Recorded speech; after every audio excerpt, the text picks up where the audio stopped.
নৱৰাত্ৰিৰ প্ৰাকক্ষণত তিনিচুকীয়াত অঘটন।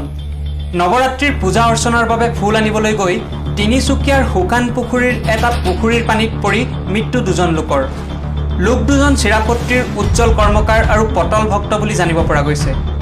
ইতিমধ্যে ঘটনাস্থলীত জিলা প্ৰশাসনৰ লগতে NDRF দল উপস্থিত হৈ উদ্ধাৰ কৰিছে মৃত লোক দুজনক।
হেৰি হয় খুৰা হয়।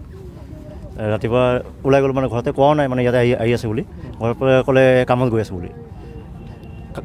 বুলি ক'লে। তাৰপিছতে ইয়াৰ পৰা আমাৰ পেহীৰ ঘৰত ফোন কৰিলে, পেহীৰ ঘৰৰ পৰা মোক ফোন কৰিলে। তাৰপিছত মই মানে চবক হেৰি কৰি পিনে লগে লগে ইয়াতে আহি পালোঁ। লগৰ আমাৰ ঘৰৰ ওচৰৰে আৰু এজন মানুহ আছিলে, উজ্জ্বল কৰ্মকাৰ। কি কাৰণে আহিছিলে?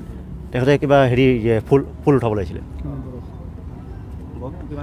বয়স হ'ব আপোনাৰ 47-48 উজ্জ্বলৰ।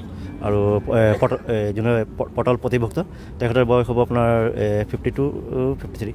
এতিয়ালৈকে বিচাৰি পোৱা নাই। নাই।